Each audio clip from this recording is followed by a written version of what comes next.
And now on Radio Flange Goblet, it's the After Movie Diner, the show which the Des Moines Observer called the best case for euthanasia yet. After all, the crab was cold, rubbery, and lacking in class.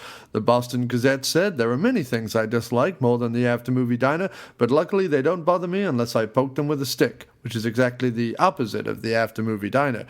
And the Alabama Review of Bathtubs said, while lacking in polish, style, or charm, the Wentworth 4800 Tubette is a perfect water receptacle and not problematic if you're bathing a small dog or a simple child. As a podcast, though, it's a fucking disgrace.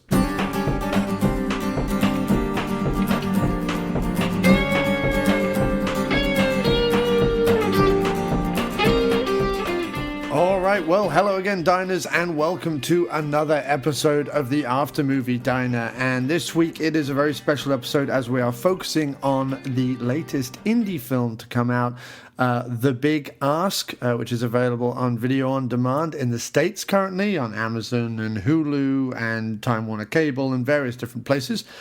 So please do check that out. And it is going to have a selected theatrical release beginning May 30th, which is obviously at the end of this week. So if you're in one of the bigger cities, I'm sure you'll be able to find it playing at a local cinema. So I would check it out. It's directed by Thomas Beatty and Rebecca Fishman, who are first-time married directors.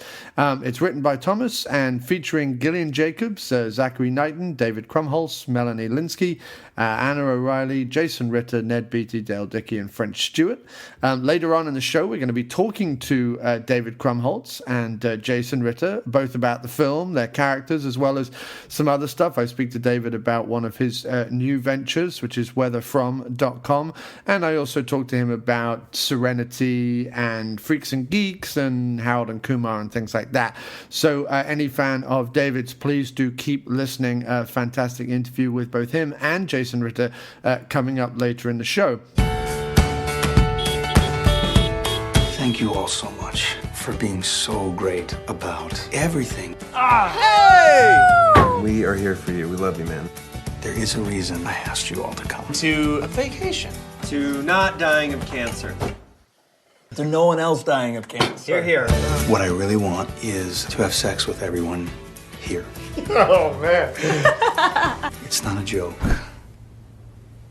I mean, his mom died of horrible cancer, and now he wants to use that opportunity to sleep with his friend's girlfriend. And you're just cool with that? Absolutely not. I don't like it here. I don't suppose you have an answer for me about that other thing. Have you ever taken a shower with him? Why are we even talking about this? I'm feeling really misunderstood right now.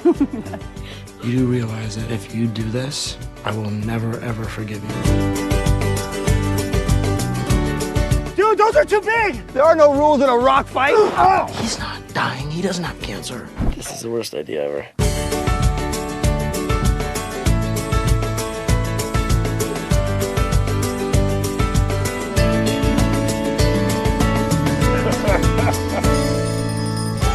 I'm on the very edge of nervous breakdown. It's called life.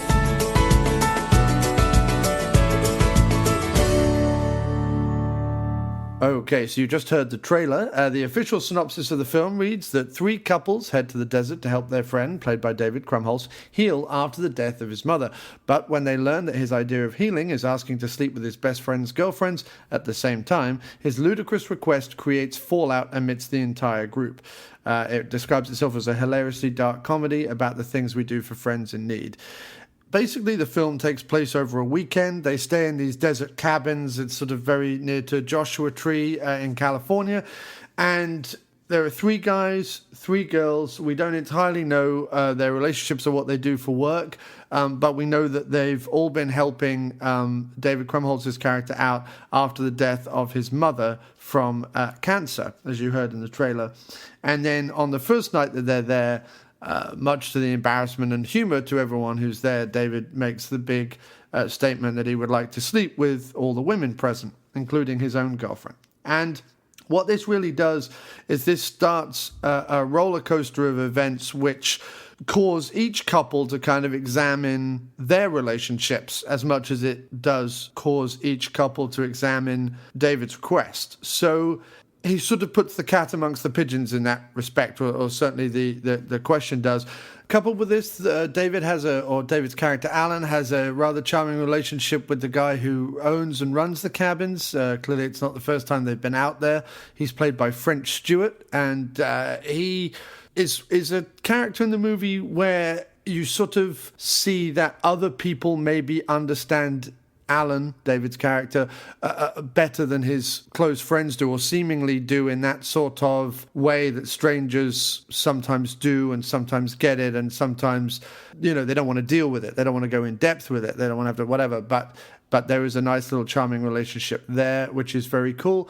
There is an old guy who comes looking for his dog, which has gone astray, which Alan has sort of kidnapped slightly and put in one of the adjacent cabins. And that is played by the director's father, Ned Beatty, the famous and fantastic actor Ned Beatty. And that's about it in terms of characters. In terms of plot, I don't think you need to know anything else before we go over to the interview.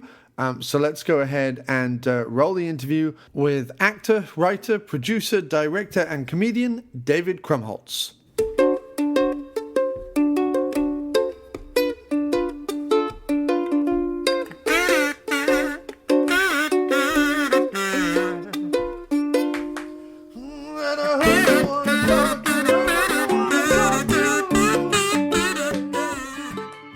Hey David, thanks for coming on the show. So what first drew you to the project, The Big Ask, or how did it come to you? What drew me to it was that it was sort of a brutally awkward comedy that didn't pull any punches in its awkwardness. In other words, there were no sort of polished elements to it. It was what it was. And I thought that the more awkward it got, the more brilliant it would play on a big screen. And when they asked me to play that role, the lead role, I thought, well, this is an opportunity of a lifetime, because he's such a strange character going through such a weird point in his life on film. And I thought, wow, I can really bring life to it. I had some personal experiences that I could relate to the character with, and so I jumped at the chance. Excellent. No, it was fantastic. And you started your career on the stage, and The Big Ask is obviously a small cast and a script that is both wordy but also silent at times, and about the moments and the blocking and the looks and so on. Did it have a play feel about it when you were putting it together? Oh, wow, that's interesting. It might have. I mean, it's very, very subtle and quiet. So in that sense, it didn't, in the sense that we didn't, project. There's only a few sort of climactic and, for lack of a better word, broad moments in the film where sort of the tensions between the characters explode. And other than that, it is a film of silences and muttered feelings, and that's kind of what it was going for. So I guess the answer is yes and no. But yeah, I mean, it definitely, whatever it felt like, there was tremendous chemistry between the actors, and I think as we filmed the movie, I think we all, even Thomas Beatty and Rebecca Fishman, who were directing it, we all discovered what the film was as we were making it, and I guess tonally, yeah. Yeah, no, completely. I was going to ask about what it was like sort of working with the rest of the cast. I agree with you that the chemistry in the film is fantastic. It really is, and you do completely understand where everyone's coming from. Did you know a lot of them beforehand, or was it everyone's sort of first time working together? No, I'd never met any of them before. I think Gillian and Melanie Linsky had known each other from before. I think they'd made another film together. But no, I don't think any of us, other than that, I don't think any of us knew each other. We were all in a very precarious position, way out in the heart of the Mojave Desert, an hour past Joshua Tree National Park. And we were all living together. This was a super low-budget indie, no frills. And so I think we were forced to get along, basically. It was almost like a giant experiment. Yeah. The great thing was, from day one, we all were very much on the same page, not only as actors and in reference to this particular project, but as people. I think he happened to, Rebecca and Thomas either got lucky or purposely put together a cast of very similar, like-minded individuals. And so it was lovely. I mean, it was 3 weeks in paradise, even though we were in the middle of a very, sort of deserted landscape. I think we all felt, we all had a ton of fun making this film, and we all put our hearts and souls into it. It was kind of nice to get away from LA and have this little tiny project to work on that no one knew we were working on. And I don't think any of us knew that it would be as well received as it's been, and we're all just thrilled about that. It's icing on the cake. Yeah, of course. Is it a landscape or an area or a part of the country that you personally enjoy, or did you have to kind of come to terms with being out in the desert like that? Honestly, I don't enjoy it. No, I'm a city boy, so I like noise. I like distraction. Yeah. And really, there's not much of that in the desert. The desert is a place of self-reflection, and you better be ready to self-reflect if you're going to go out there. And perhaps I wasn't. And so there were some difficult moments for me in making the film. I'm not going to lie. Those 5 other actors got me through it, and Thomas Beatty and Rebecca Fishman got me through it, and it ended up being sort of one of the more fanciful and whimsical experiences of my acting career in my life. So I really, it was 3 weeks that I wish I could, have back. Yeah. No, I was going to say, you've been acting a long time. You're obviously very prolific. And the character you play this time is sort of very raw and, in a way, confrontational, but also shy. There's sort of a nice balance. Were there new challenges you faced on The Big Ask as an actor that you hadn't faced before? Well, that's a good question. I think I wanted to do something simple. I wanted to do something that wasn't so on the nose.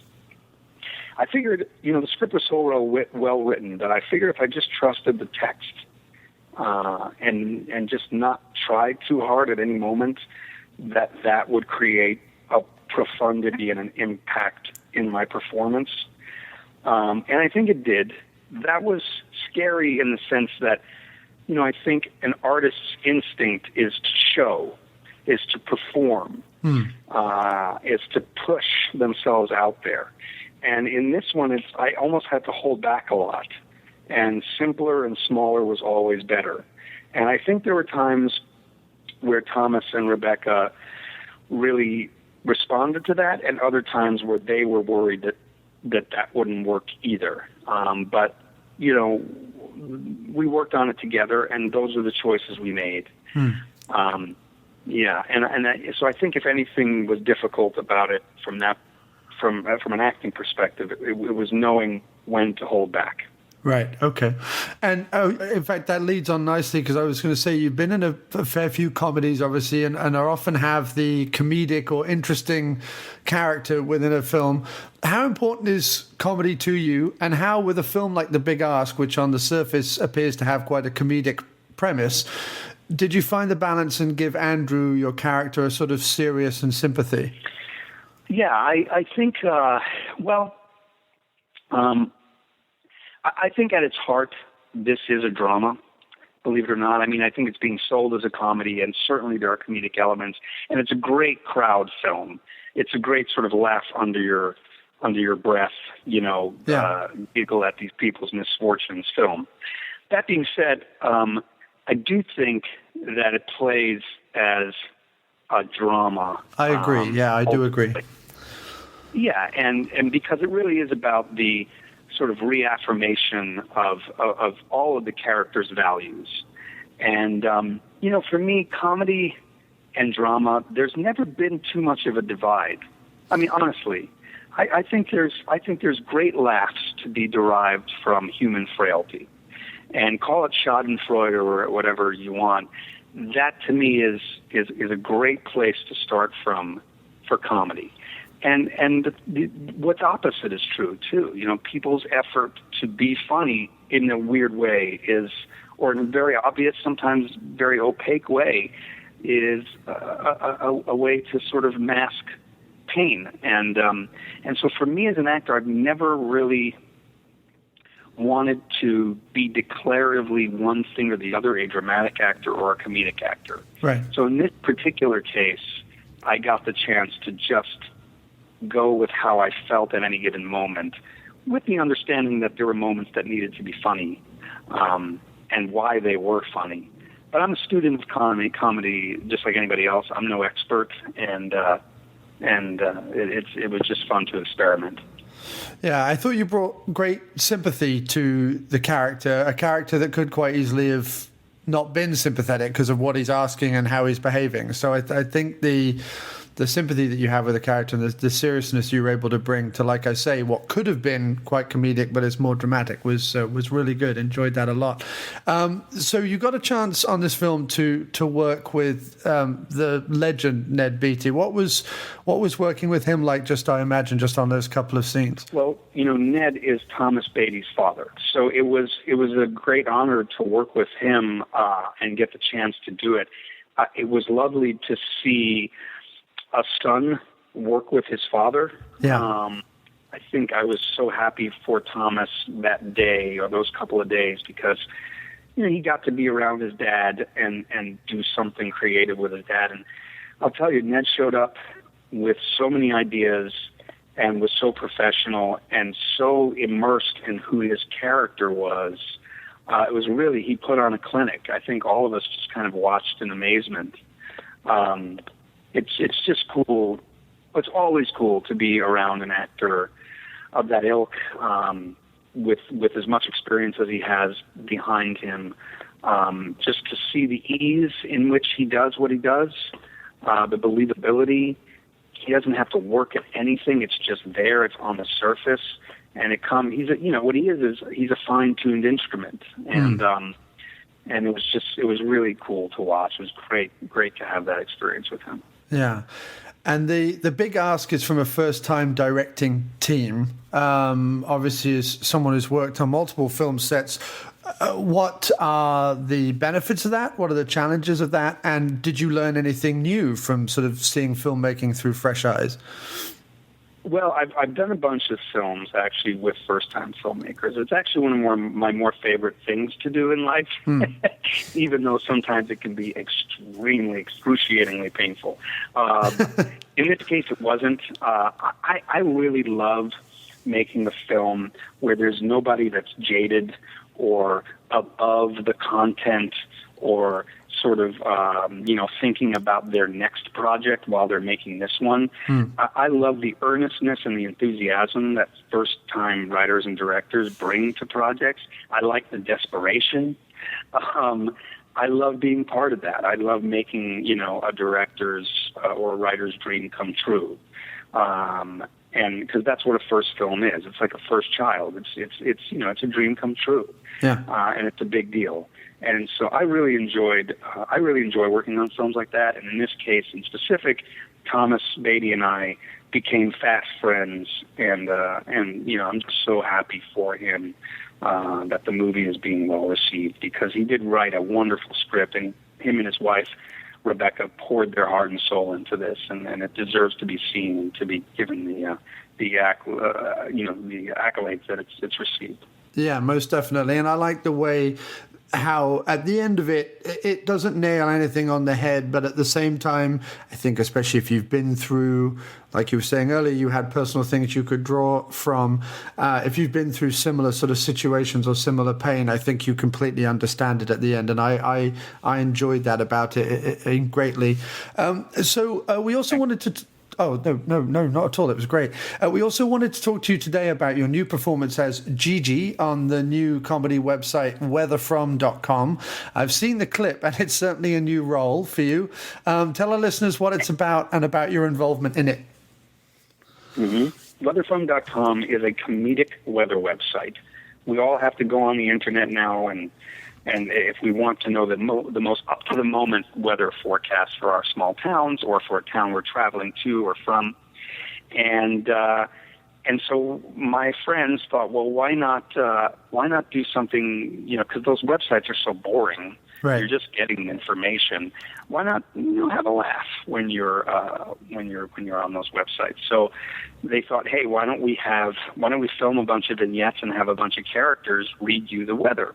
And what they settled on was this one character who is, an old lady with a lot of attitude and a filthy mouth, and potentially a little sexually promiscuous, and she is.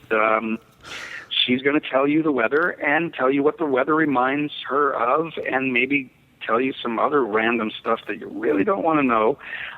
But it's all very funny. We filmed 35 vignettes for 35 different types of weather. They range from 30 seconds to 2 minutes in length, and they're everything from talking about how she would like to have sex with Jeff Goldblum to how she claims she's the only survivor of the Space Shuttle Challenger disaster. She is a really spirited older lady that I got to play. I based it on my grandmother, who was that. She was very, very loud, very obnoxious, very opinionated, and very, very, very funny. And so we got they reached out to me, asked me to do it. They then got the guys from Alterian Inc. who were just recently nominated for their makeup work on Bad Grandpa, nominated for an Academy Award. And they signed on, they agreed to do it, and before you know it, they transformed me into someone whose picture even fooled my own family. When I showed them the picture of Gigi, they didn't know who that was, and I had to say, that's me. It was fascinating and fun, and I'd much rather be her than myself. She's an awesome character to play. Yeah. And we really hope people respond to her, And, it works like any other weather website. You go on there, you type in a zip code or the name of any city in the world, and it will tell you the accurate weather, or she will tell you the accurate weather. You can also go on and click random forecast, and that will tell you can watch as many of her videos as you'd like. Right, I see. And I was going to ask actually sort of what kind of input did you have into it? Obviously, you're saying it's based on your own grandmother. And what was it like to work with such an extensive makeup? It was great. It took 4.5 hours. It was so transformative. It was such a freeing, awesome experience for me as an actor, to be honest with you. Yeah. I became her. I didn't want to be anybody but her while I was in her skin. It fascinated me that she looked so real up close that people couldn't see me anymore when they looked directly at me. Yeah. And that was fascinating to me, and just, immersed me even further into her consciousness, into who she is. And for 4.5 hours, I was a different person. It was an amazing escape. So I had so much fun doing that. A lot of the vignettes were written out by Zach Bolden and Ricky Maybe, based on their experience with their grandmothers. And then I sort of, embellished where I could with what I knew about my grandmother. So the final product is sort of an amalgamation of all our thoughts and ideas. And, the idea was to just make her very real and sort of very honest. And she is that. Yeah, I mean, I've heard people like Kevin Pollak say that he can be funnier when he's doing Albert Brooks than when he's Kevin Pollak. And did you find, like, putting on the character, that was so that you could kind of say things, do things, be things that you wouldn't normally do as yourself? Yeah, absolutely. You can get away with anything, especially if you're an old person, because people have sympathy for old people, and they also feel like old people are wise. So you can, and there's an innocence to an earned innocence to being older, and so I got away with murder that day, saying things to people I would never say. That's why we're hoping the site does well, because we can't wait to make more. I can't wait to do it again. So, I was going to ask, is it just going to be the one series of things? Do you think you'll take the character and do something else with it? Or what are the plans if it's successful? Well, the plan is to expand the website with more characters so that you'll actually have a choice of characters to redo your weather. And each character will be as irreverent as Gigi. Nothing on the nose. We're really sort of trying to come up with some really cool ideas, which we have already. And then, of course, we'd like to make more specific weather reports. So instead of there being 35 videos, there'll be 100 with more specific weather and, just as much Gigi as people can stand. Okay. That's the idea. Okay, great. So do you know sort of where obviously this is going to be available on weatherfrom.com if people want to check that out when it finally goes live. And where is the Big Ask is played at? Well, it's going to be on video on demand. Okay. So it'll be on iTunes and I believe Amazon and maybe Netflix. Okay. Starting tomorrow, the 20th, May 20th, and then it'll be in select theaters around the country on May 30th. Nice. Okay. Excellent. So obviously you've done a lot of things that have become sort of either cult success or geek success or whatever the buzzword is these days. Obviously things like Freaks and Geeks, Undeclared, Firefly, Harold and Kumar, things like that. And I know that my listeners will want to hear about some of those things. So what was it like, for example, working on Firefly and coming into Serenity and working on that movie with Joss Whedon and the crew and everything? Well, it was a little strange, to be honest, because my scenes were shot on the last 2 days of shooting of the film. So basically, the principal cast of the film had finished their work, and then here came me and my, silly little Mr. Universe set on the last 2 days. So the crew, I think, was a little tired, and I think they were also a little sad that they had said goodbye to all the principal actors in the film, and so they were wondering, hey, what's this whole thing about? But it was great fun for me. It's a great character. Being able to work with Joss was a dream come true. He is a perfectionist in the best sense of the word, and he really got a great performance out of me, I think, and I just had a blast working with him. But it was only 2 days of shooting. I was in and I was out, and yeah, that was the extent of that experience. Okay.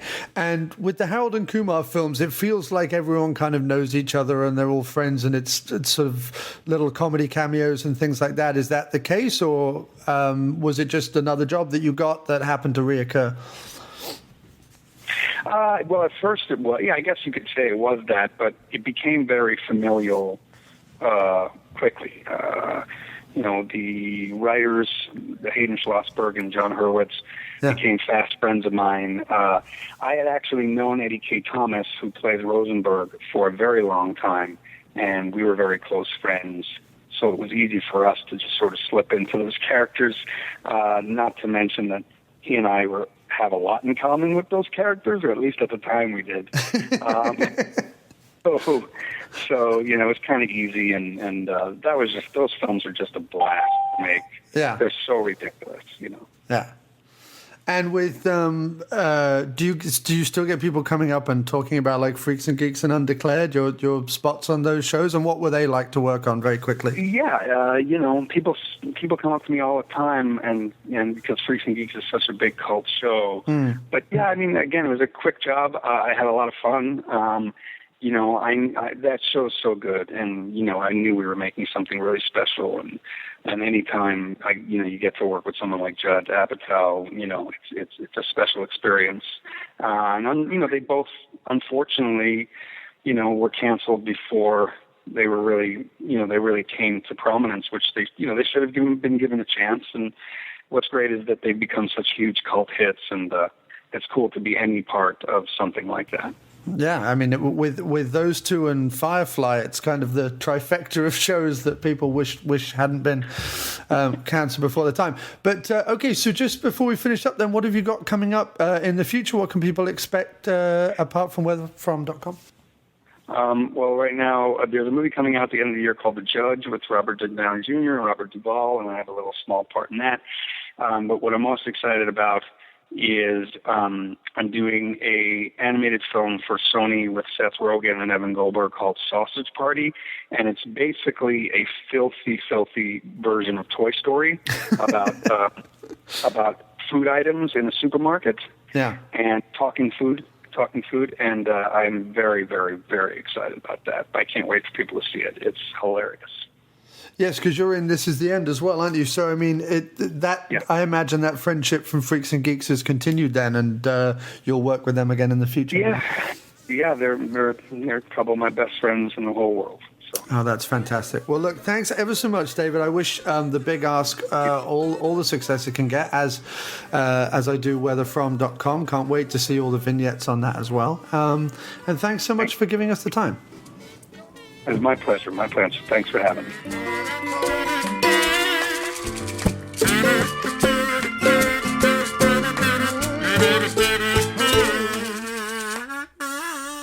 Okay, so wasn't that cool? You heard David Krumholtz there talking about The Big Ask, weatherfrom.com, and a few other of his career highlights. So what a great interview, what a nice chap. Very cool that he did that. Another great chap coming up, Jason Ritter, son to the late and great John Ritter, who I personally loved in Real Men. That was my John Ritter movie of choice. But Jason Ritter, who's a fantastic actor in his own right, has done some great work, is coming up next on the show. Howdy, folks. You like blood, violence, freaks and nature? You come to the right place. My name is Gary, and I'm your guide to Cinema Beef Podcast. Every episode, we not only deliver film reviews, we also dismantle some of your favorite and most hated films. Sometimes for the better and sometimes for the worse. Hey, you shut your face! If we want to hear you talk, I will shove my arm up your ass and work your mouth like a puppet. All right, calm down. Every show I hope to have a new co-host, podcasters and listeners alike. That's right, I'm talking to you people. I take all comers. You're sluts. That's not very nice. The only rules, well, let's ask the best cooler in the business. All you have to do is follow 3 simple rules. 1. Never underestimate your opponent. Expect the unexpected. 2. Take it outside. Never start anything inside the bar unless it's absolutely necessary. And 3. Be nice. So join the insanity and please vent your frustrations. I'm available on TalkShoe, iTunes, and Stitcher Smart Radio.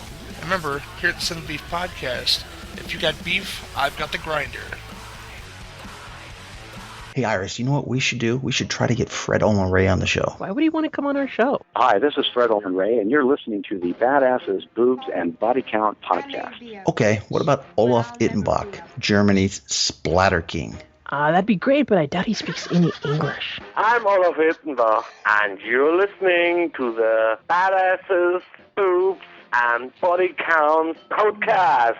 What about the director of Blood-Sucking Freaks, Joel M. Reed? Isn't he dead? This is Joel M. Reed, and you're listening to Badass Boobs and Body Counts podcast. No, Iris, he's not. Hello, I'm Mike, host to the Badasses, Boobs, and Body Counts podcast. And I'm Iris, co-host of the Badasses, Boobs, and Body Counts podcast. Every week, I, Iris, discuss lesser-known action, exploitation, and horror cult cinema. Mike and I discuss films like The Black Godfather, The Beast That Killed Women, and Biozombie, to name just a few. And every now and then, we get to speak with the people behind all the films we love to talk about. Okay, how about this, Mike? Let's get Andy Sedaris on the show and talk girls, guns, and G-strings. Yeah, Iris, he's actually really dead, but we did manage to talk to his wife, Arlene, way back in episode 20. Well, I suppose that's the next best thing. Yeah, I suppose so. So the Badasses, Boobs, and Body Counts podcast can be found on iTunes, on Stitcher's Smart Radio, and on SoundCloud. Just search for the BB&BC podcast to start listening today. You can also visit the show's website at badassesboobsandbodycounts.com. Okay, Iris, did you keep track of the boob and body counts on the film we're discussing next week? No, I thought you were doing that this week. No, I've seen this. Boy. No, it was you. It was you. Look, from now on, let's both do that. Okay, that sounds good. Now, a little bit about Jason's interview. Unfortunately, there was a bad phone connection. So while I have tried to clean it up as best as possible, you will notice a few sort of breaks and cracks here and there. I apologize for that. Like I said, we did do our very best, and Jason was very, very patient. But due to technical issues, this next interview is not as smooth as I personally would like. But I hope you still get tons from it and still enjoy it. So let's go over now and speak to Jason Ritter.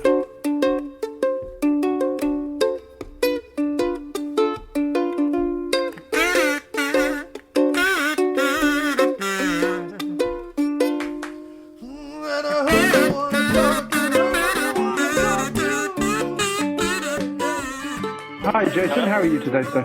Good. How are you? I'm very good, sir. Just wanted to ask then, what first drew you to the project The Big Ask, or how did it come to you? I received this script, and I started reading it, and I it began. I thought, okay, 6 people in a house who all really care about each other, and I sort of was intrigued. I thought the writing was good, but then the moment where the character of Andrew asks the big question, at that point I realized that there, if someone came up to me and said, "I'll give you $20,000 to put that script down and never find out what happens," I wouldn't have been able to.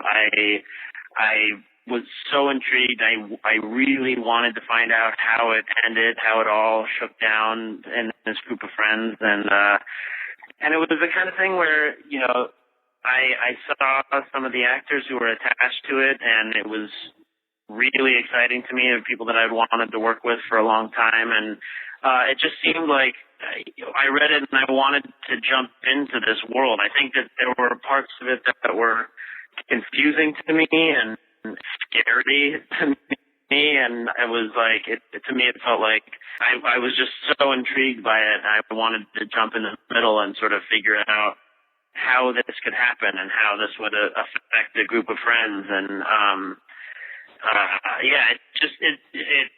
I thought the script was wonderful and unlike anything I had ever read before, and it was exciting. And how was it like working with the rest of the cast? Did you know any of them beforehand? Because the chemistry on screen between the group of you is fantastic. How did you all work on that? I knew David Krumholtz a little bit. Melanie and I had a bunch of mutual friends, and we had met several times, but didn't really know each other that well. And Gillian and I had met a couple of times. I had never met Anna or Zach before.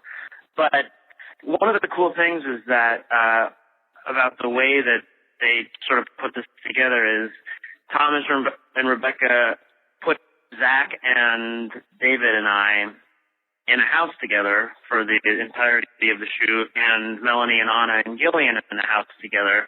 And so that helped us all create this group of friends. We all spent a lot of time together. When we weren't in the guys' house or the women's house hanging out and watching movies and having fun, we were all stuck in the shooting house together. And so, and I think it also just had to do with, we had a bunch of actors who were game to sort of jump into this, and no one was sort of aloof or off to the side. Everyone was in the middle of it. We all were getting to know each other. We all were kind of falling in love with each other, as we were shooting, and it was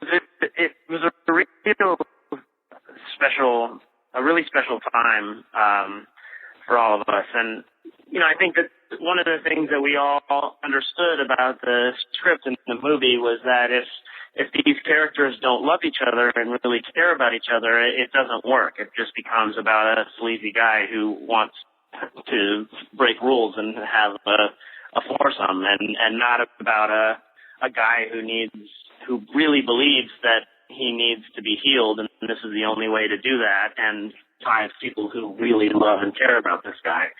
So it was really helpful to be able to get to know everybody. And one of the things that I was concerned about was Andrew, David's character, that that he would come off in a awful way, and that the audience wouldn't like him. And I think it's sort of a magic part of who David Krumholtz is and his performance in that movie, where he believes it so much, and he's so vulnerable in it that, you believe that even if it's misguided or it's wrong, that he believes it, and that it's not just some shallow ploy to get something that he wants by using, death in his family. Exactly. I think it all comes across that, what you're talking about, Andrew's sensitivity and the chemistry between the cast and all that, it all comes across really nicely in the film, and no one comes across looking too much of a villain, although I suppose that's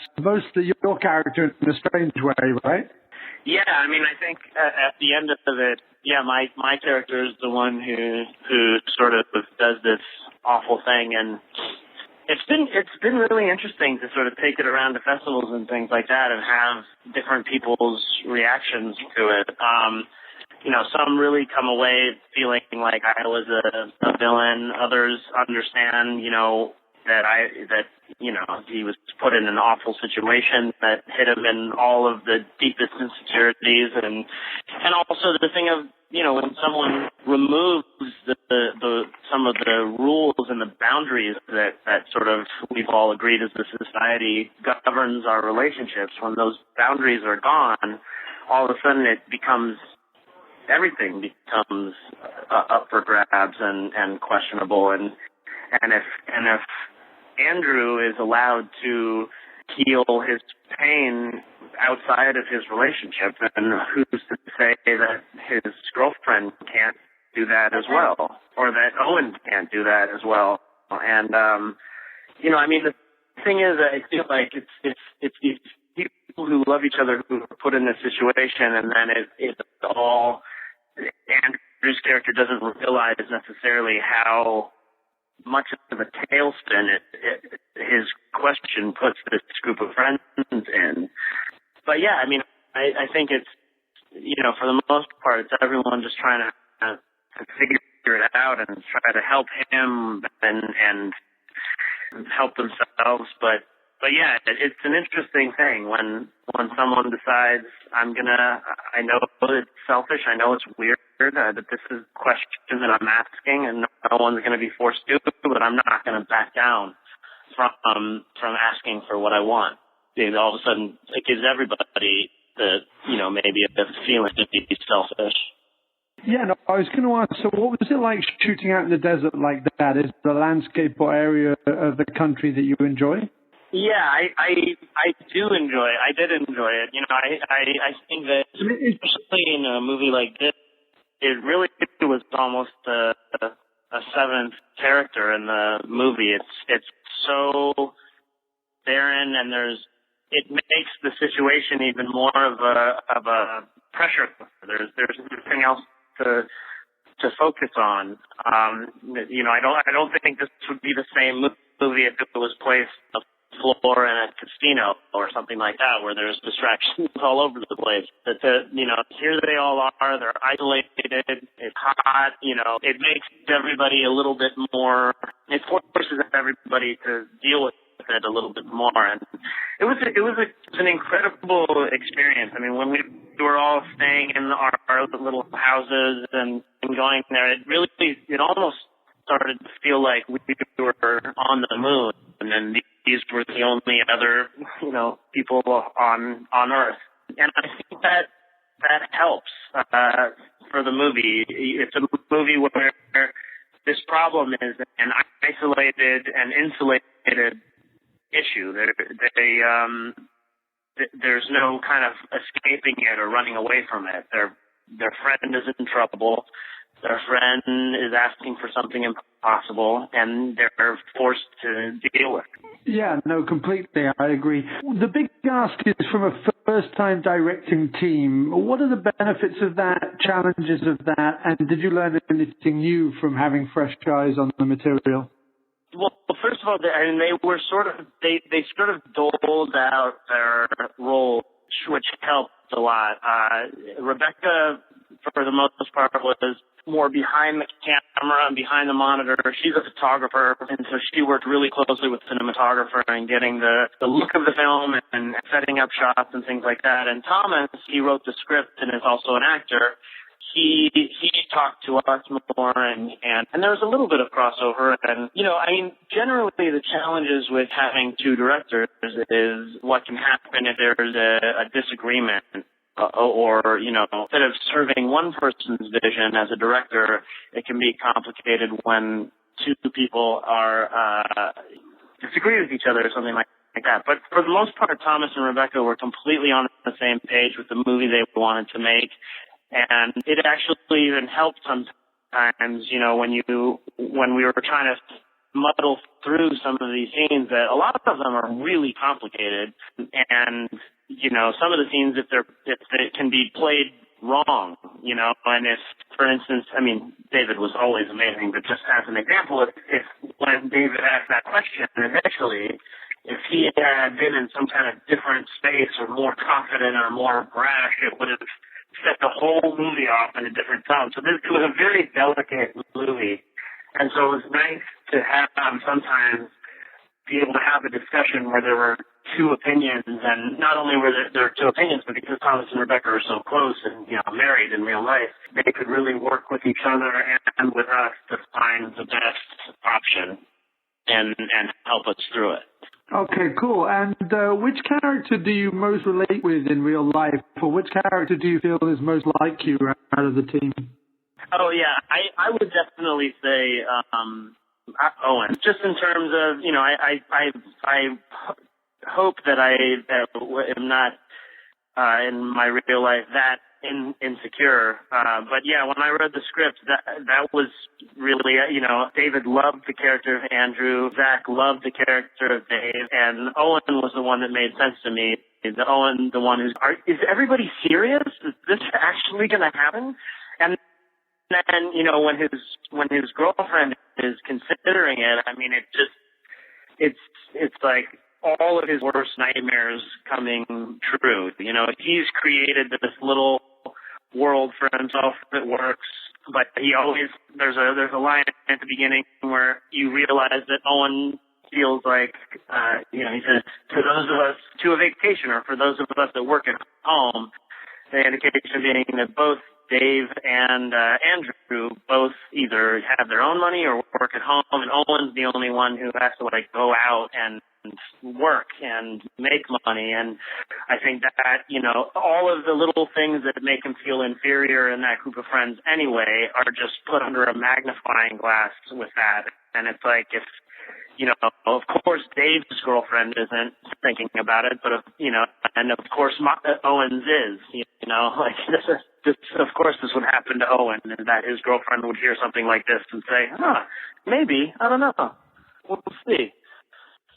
So he acts out, but yeah, Owen I definitely felt the closest to then and now. Yeah, no, he's certainly the best one for the audience to come into. We all kind of feel when Andrew initially announces what he announces, we all sort of feel like, well, that's crazy. You're not really going to do that, are you? So obviously Owen is a great conduit for the audience to get into the film that way.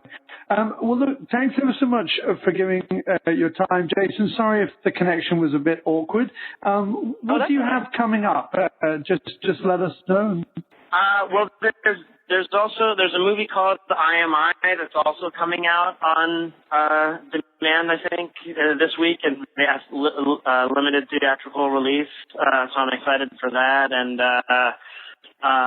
a movie, an independent movie called About Alex will be coming out in August. That was really fun to make. And what else is there? This movie Wild Canaries is sort of making the festival rounds that I'm really proud of. It's a really sort of interesting.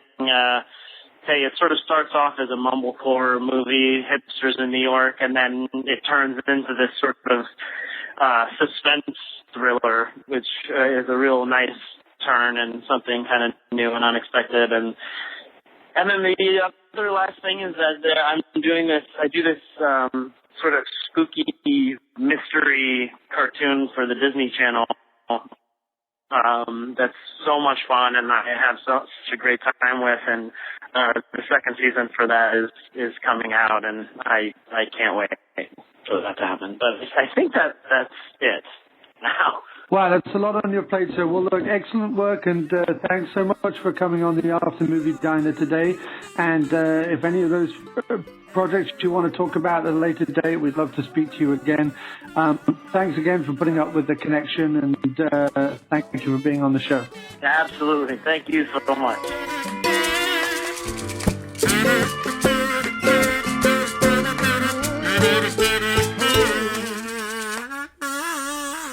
So it just really leaves me then to sort of discuss my feelings on the movie and review the film, I guess. Unfortunately, we only had the one screener, and I just kind of watched that online, so there's no one else to really discuss it with. So it's just going to be my thoughts. Overall, I really like the movie. I think the acting is really strong. I think the script in places is interesting, and I think the premise is really good. The direction is fine. I mean, it's absolutely fine. It's sort of what you expect from these Southern Californian-based, desert-based indie movies. I can't really describe what else I mean. There's nothing particularly stylistic to, set it apart from other films, but there's nothing jarring, unpleasant, or uncomfortable about it either. As you heard me in the interview say repeatedly, the best thing that's on display here is the chemistry between the actors. Obviously, you've got 6 people who are attempting to portray 3 couples, all of whom are going through their own kind of crisis. You've got the one couple, which is Hannah and Andrew, played by Melanie Lynskey and David Krumholtz, respectively. And obviously Andrew is the one who makes the request. And you're not sure initially at the beginning of the film how Hannah feels about this. You don't know whether she's going along with it. You don't know whether she's going to do it. You don't know if she's completely against it. It actually turns out that she thinks it's just something she's hoping he gets over in the weekend. But it's clear that even though what he's asking is, ridiculous to some extent, and I think it's very hard to get a handle on, even as well as David Krumholtz plays the role and even as well as the role is written, it is difficult to get a handle on exactly how him having sex with his friends' girlfriends would really help. I chose to see the film as using that question as a way to highlight the fact that all the relationships in the story are flawed. And actually what Andrew needs is for these people, or the people in his lives, to be more honest and to be more open and to be more communicative with each other. And by asking this thing, which is designed to break them apart, it is highlighting issues that there are in the relationship, insecurities, maybe someone likes someone else rather than the person they're with. There is one couple in particular played by Zachary Knighton and Anna O'Reilly, and Anna O'Reilly who plays Zoe, is sort of a bit of a free bird, and she's holding off accepting a proposal from Dave, Zachary Knighton's character. So this kind of gets her to examine exactly how she feels about her freewheeling lifestyle and whether she's ready to settle down. There's questions over whether Hannah, Andrew's girlfriend, is entirely right for Andrew and whether in fact she shouldn't be with another guy in the group. And there is, as Jason Ritter alluded to in his interview, an issue with Gillian Jacobs' character, Emily, his girlfriend, who seems to be up for it, seems to be, we should help Andrew out, and she seems to be on the level of sort of understanding where he's coming from. So I found an emotional end to the movie. I found a way to reconcile the premise and reconcile the question he was asking, and I enjoyed the film a lot more because of that.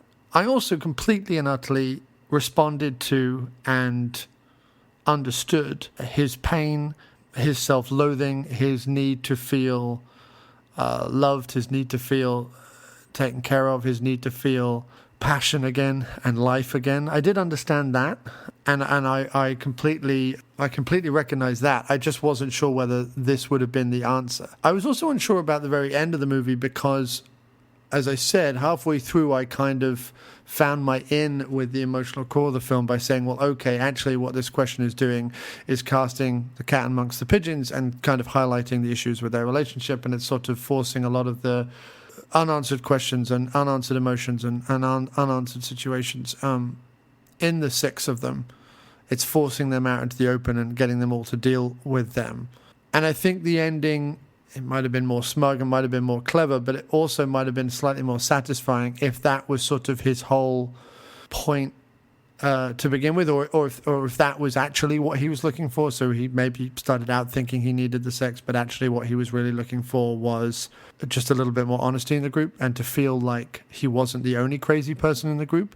And the film certainly has that as a message, but it doesn't seem to be the core or the message completely.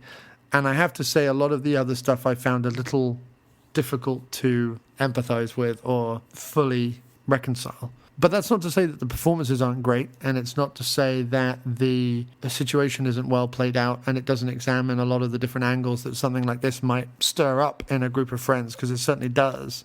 In fact, the two people we interviewed, and this is not because we interviewed them, but it's because it's genuinely true within the film, are incredibly strong in the film. I mean, David and Jason are really good in their characters. You completely and utterly understand where they're coming from, and they're completely real in their performances.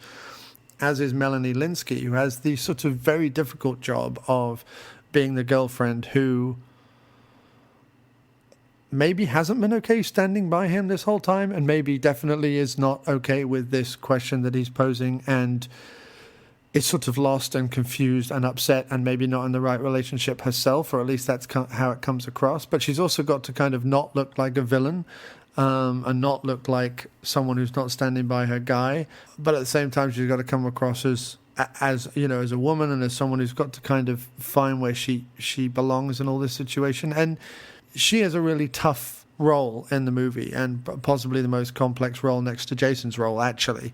And both of them do a great job, absolutely fantastic job. I couldn't really applaud the acting much higher. The script is good. The script has a couple of moments where you're not really sure why they're in there. You understand that it's trying to kind of summon up some sort of, you know, realistic situation, or some sort of situation that you yourself may have been in, or some kind of slice of life of this Southern Californian small village. It really is. It's really only like a bar in the desert and a couple of houses and things like that, this sort of small community. And there's a few sort of slice of life scenes with Ned Beatty's old man who comes looking for his dog, and French Stewart, who's the owner of the cabins and whose wife has left him and is a bit of an emotional and alcoholic wreck. And there's a whole bit with a dog where Andrew, David Krumholtz's character, has kind of kidnapped this dog to try and look for affection from the dog, to try and get affection from the dog, but also as a sort of sounding board for his own self-loathing. And that stuff really works very well. But then there is an incident that happens that I won't spoil that kind of doesn't make a lot of sense to me. And maybe I need to watch it again to kind of re-examine what that moment in the movie is trying to say about the emotions overall. But it's a strong debut. It's a really strong debut. I mean, you know, I had to bear in mind this is the first movie from a directing and married team, and I think it's one of his first scripts, and it's very strong for that. It doesn't break a huge amount of boundaries, and I think that the way it's being sold is the way that these studios or these marketing companies tend to sell these kind of indie films, as sort of a quirky mumblecore cast of characters. We'll have a conflict, but we'll get through it in the end. And it's a lot more sort of complex than that, and a lot odder in places than that. I think what Andrew is going through is portrayed very well. I was certainly able to relate to a lot of it. I really was, and I liked that about the film. But there are also some moments in it that don't particularly ring true either. So it's sort of a mixed bag in terms of that. I think that while the men and women have great chemistry and gel very well, I can't say I felt the same between the three guys. I knew why the three women were friends to some extent, or certainly the dynamic within the three women's friend group. I can't say that I got the same kind of satisfaction for the dynamic with the guys. They were guys, you know what I mean? They had like rock fights and went out in the desert and danced around and drank and, you know, all that kind of stuff. But it wasn't... I can't say I got the male bonding element of it. But then, you know, the story is about, obviously, Andrew saying that he wants to sleep with these guys' girlfriends. And so the guys would be thrown. You know, they wouldn't just openly accept that. Guys are jealous and possessive and confused by emotion. And so a lot of that would throw them, I think. And so that makes some sense. It's a very charming film, but you've seen films like it. Let's not say it's bad, but you've seen films like it. It's some indie film set in the desert, group of friends, quirky soundtrack, quirky trailer for the movie. There's a dog in it. There's emotions in it. It's stuff you've seen before. It doesn't mean that this movie doesn't deserve to do well. It does. It deserves to do really well. There's a lot of effort put into this film, and a lot of great performances and a great script. And I did enjoy it. It's just not one that I'm going to be putting in all the time, because it's not the kind of film that I tend to watch. And it's odd because I think late 20s to mid 30s kind of dramas are difficult to do. You know, we had that whole period of like the Brat Pack, and the moment they kind of grew up and tried to do sort of adult stuff like St. Elmo's Fire or About Last Night, it kind of comes off a bit cheesy in places if it's not done too well. And then you have like the adult stuff, you know, the seemingly mature midlife crisis stuff, American Beauty, or most recently like August Osage County kind of movies, which are dramas, ensemble dramas. They're dealing with life and death and all that kind of stuff. You know, one of the big great examples is The Big Chill kind of thing. But these sort of lately 20s to 30s kind of dramas, they're kind of difficult to nail down. I mean, I understand what they're saying, and I appreciate that they're out there, because I do think that the emotions in there are relatable to anyone who's kind of gone through loss, or gone through confusion, or gone through, you know, a need for love and care and satisfaction and passion and things like that, which are not easy things to come by. So I do appreciate them being out there, and I like to watch them. I mean, I get, you know, through Magnet Releasing and companies like that, I do get sent the odd screener like this that I've mostly just reviewed on the website, as there normally isn't interviews and things tied to them. And they're not bad. I mean, I saw one recently that was called Best Man Down, which was sort of a dramedy, they call them. I don't like that word, but, you know, because they're just dramas, really. Dramas can have comedy in them. It doesn't mean that they are, you know. But anyway, was a sort of drama comedy that wasn't bad. It wasn't great, but again, wasn't bad. Had some stuff to say. And before that, I had seen Love, Sex and Missed Connections, which was more of a comedy. That was more of your Office Space type, where there is sweetness in it and there is romance in it. But it is, for all intents and purposes, a comedy. And I certainly think the dramas are harder because they can't kind of fall back on stereotypes, or we hope they don't fall back on stereotypes. Whereas comedy, you can afford to have like the oafish, fat, bearded best friend and a lot of knob gags and things like that. Whereas a drama has to be, you know, more rooted in stuff that actually happens. And so they walk a fine line, and it is difficult to get right. And I think The Big Ask gets it right more than it gets it wrong. I just don't know what the life of films like this are. That's all. I don't know.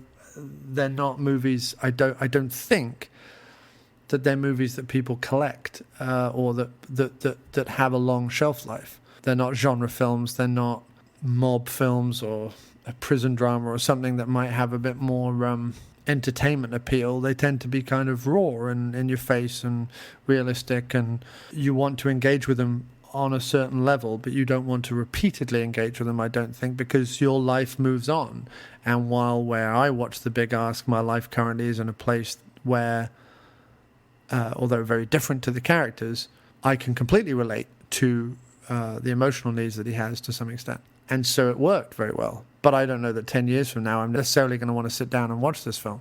So that's what I wonder about these indie movies. It's not that they're badly made, and it's not that they're badly acted, and not that they're badly written, or that they're of their time, because they're not even of their time. I mean, this movie doesn't feel like a modern movie. If this movie was made in the 90s, there was quite a few like desert-made dramas in the 90s. If this was made in the 90s or made now, it would, you know, it's absolutely fine. It doesn't have to be of its time or anything.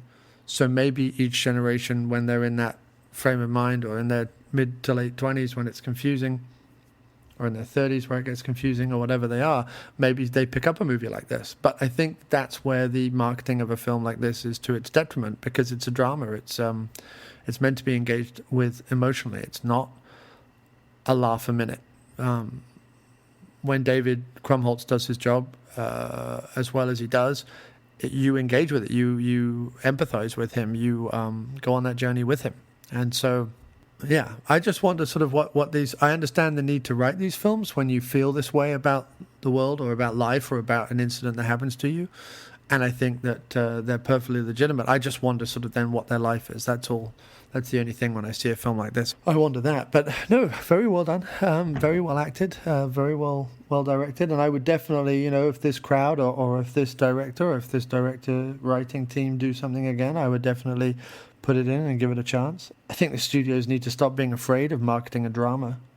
You know, even if you look at something like August Osage County, that's a drama. That's like a hard-hitting family drama. But that trailer for that movie is all comedy. It's all Meryl Streep saying little insults and things like that. So, yeah, difficult. But a good movie. Definitely worth checking out on video on demand or when it comes out in theaters on May 30th. I hope you've enjoyed this one-off episode. I think next week we're going to be returning to a more sort of standard after movie diner structure. So enjoy that. And don't forget to check out the other interviews that we've done. We did Reggie Bannister last week, but we've spoken to in the past Fred Williamson, Cynthia Rothrock, William Sadler, Brian Tyler, the composer, Robert Davi. We've spoken to lots of different people on the show, so please do go back through our archives at amdpodcast.blogspot.com. That's where all the archives of all the episodes are from the last couple of years. So go to amdpodcast.blogspot.com, scroll back through and take a look at some of our interviews. And if you like the interviews on their own, without the rest of the show, you can actually go to aftermoviediner.com and click on the interviews tab, and it will take you to a separate stream called Booth Talk from the After Movie Diner, which has just the interviews from the shows, and I update them as and when I can. I think I'm about 4 or 5 interviews behind, so they won't have the most recent ones, but I think we have up until the Fred Williamson interview done separately, because I have to re-edit them each time. So if you just want the interviews, if you just like celebrity or acting or filmmaking interviews, check them out. And hopefully we'll have lots more. In fact, we've got some coming up next week with Frank Lama and Seth Hurwitz and Robert Long, all about Swarm of the Snakehead. So look out for that, enjoy that. And I think we've even got an interview coming up on Dr.Action again, because we just did Shari Shattuck and Richard Munchkin on there for Out for Blood. So if you like 80s and 90s action movies, head over to Dr.Action kickass.blogspot.com. Lots to see. The best website to go to is aftermoviediner.com, and it's all there. All the links you need, all the tabs you need, all the streams you need are all there. So go check that out, aftermoviediner.com. Thanks ever so much for listening, and we'll be back next week with, I believe, Swarm of the Snakehead.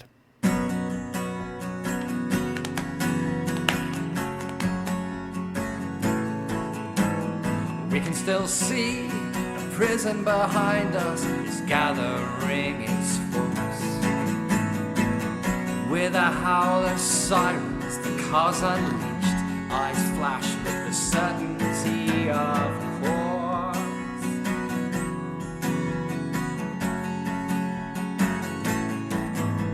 But we can still see us escaped ahead. We scream at our screaming wheels, the dog collar on the dashboard slides from left to right, the silence in the violence, nothing else is real.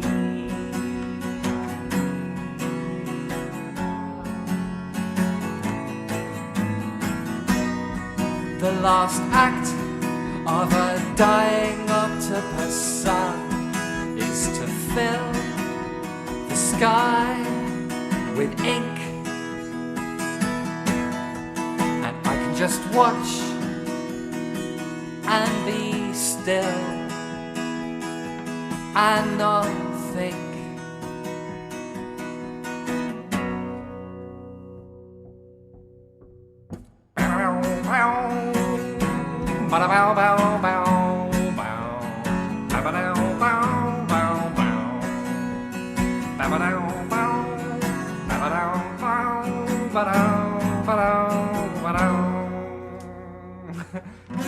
There are men, and then there are second unit podcast men. The podcast you've just been listening to is part of the Second Unit Podcast Network. Find all of our shows at 2upn.blogspot.com or on Facebook under the Second Unit Podcast Network. Our fantastic list of shows include Drunk on VHS, We Came from the Basement, No Budget Nightmares, The After Movie Diner, Dr.Action and the Kick Ass Kid, and Bloodbaths and Boomsticks. Take one podcast into the shower. Don't be a blithering idiot, Alan. We can give you the multiple podcast cleansing system all in one place that your hair deserves. Our programming is available across all platforms from iTunes to Podomatic, TalkShoe to Stitcher, so you have absolutely no excuse. Listen today, and a free naked person of your choice will be shipped from Thailand to your door in a matter of weeks. The Second Unit Podcast Network, bringing you the action and leaving the boring stuff to the other guys. Bloody hell. Who does a girl have to blow around here to get a decent beverage?